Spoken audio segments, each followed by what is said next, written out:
CM Revanth Reddy నేడు అసెంబ్లీలో సంధ్యా theatre ఘటన గురించి మాట్లాడుతూ అల్లు అర్జున్పై తీవ్ర వ్యాఖ్యలు చేశారు. దీంతో నేడు అల్లు అర్జున్ ఆ వ్యాఖ్యలపై స్పందిస్తూ ప్రెస్ మీట్ పెట్టారు. అల్లు అర్జున్ అవన్నీ అబద్ధపు ఆరోపణలని చెప్పి ఆ బాబు గురించి బాధపడుతున్నారని ఎమోషనల్ అయ్యారు. అయితే అల్లు అర్జున్ మాట్లాడిన తర్వాత అల్లు అరవింద్ మాట్లాడారు. అల్లు అరవింద్ మాట్లాడుతూ పుష్ప సినిమా ఇంత పెద్ద సక్సెస్ అయింది, దేశవ్యాప్తంగా రికార్డులు సాధిస్తుంది.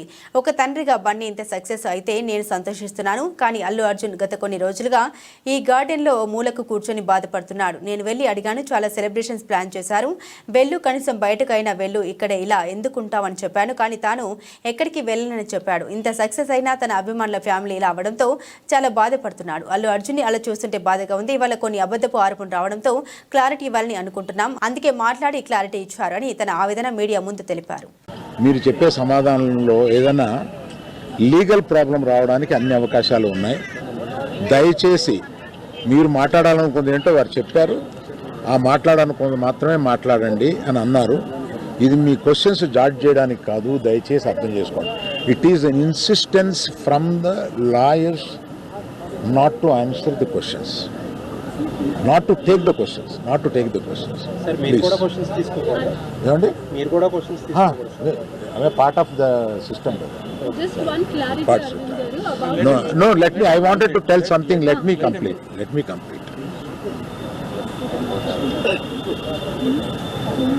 ఒక ఆల్ ఇండియాలో ఈ కలెక్షన్స్ బ్రేక్ చేసిన సినిమాలో తన కష్టం, ఆ సినిమాకి అంత కలెక్షన్స్ రావడం, ఇవన్నీ చేసిన ఒక సినిమాకి అతను వెళ్ళి మొదటి షోలో తను కూర్చొని జనం దీన్ని ఎంత అప్రిషియేట్ చేస్తున్నారో, తనని ఎలా రిసీవ్ చేసుకున్నారు అని చూసుకునే అదృష్టం లేకపోయింది. Because of an unfortunate incident he had to come back. ఆ తర్వాత ఒక తండ్రిగా నాకు ఇంత సాధించి ఇంత పెద్ద సినిమా తీసిన అతను లాస్ట్ 2 వీక్స్గా ఈ గార్డెన్లో మూల కూర్చుని ఉంటున్నాడు. రోజు ఆ పైన ఉంటున్నాడు, లేకపోతే ఇక్కడ ఉంటున్నాడు. నేను ఒకసారి ఈ గార్డెన్ దగ్గరికి వచ్చి, ఏంటయ్యా ఇట్లా ఉంటావు నువ్వు, వెళ్ళి ఫ్రెండ్స్ దగ్గరికన్నా వెళ్ళు, లేకపోతే ఏదైనా ఊరన్నా వెళ్ళు, ఏదైనా బ్రేక్ తీసుకో, ఇందులోనే ఉండి నువ్వు ఇట్లాగ మరోజుగా ఇలా కూర్చుని ఉంటావు, దేశం అంతా నీ సినిమాని సెలబ్రేట్ చేసుకుంటుంటే నువ్వు ఇట్లా కూర్చుని ఉంటావు అంటే, సో అన్ఫార్చునేట్ ఇన్సిడెంట్ కరెక్ట్గా ఇప్పుడు జరిగింది. We don't know why, but the nature did it like that.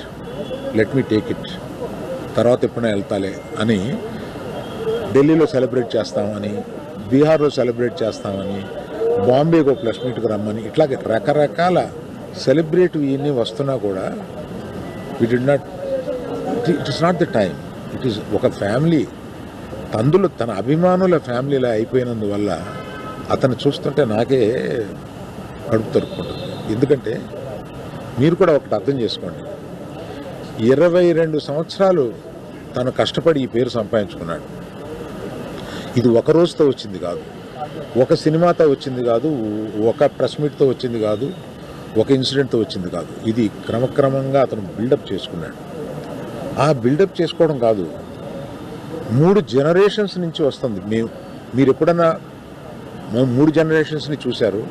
ఎప్పుడైనా మేము ఇట్లాంటి బ్లేమ్ తీసుకున్నాము, మేము ఇలా బిహేవ్ చేస్తాము, ఇలా ఇర్రేషనల్గా ఉంటాము? మీరే అర్థం చేసుకోండి.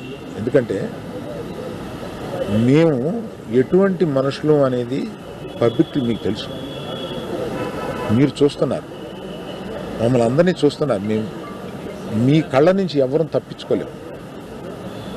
అటువంటిది ఇటువంటి ఒక ఫాల్స్ ఇన్ఫర్మేషన్ తోటి ఒకరు మాట్లాడుతుంటే అది బాధేసింది వాళ్ళు చూస్తే.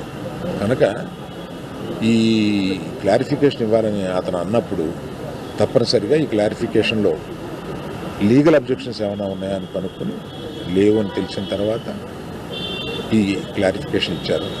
దయచేసి ప్రెస్ వారు, ప్రజలు మీరంతా ఆదరిస్తే, మీ అభిమానంతో పైకి వచ్చిన కుటుంబం మేము, ఆ అభిమానాన్ని అర్థం చేసుకుని ఇలాగే కంటిన్యూ చేయమని నేను కోరుతున్నాను. Thank you sir.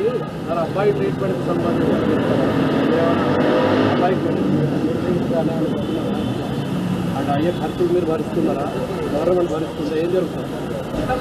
సార్ అయితే దానికి కంటిన్యూ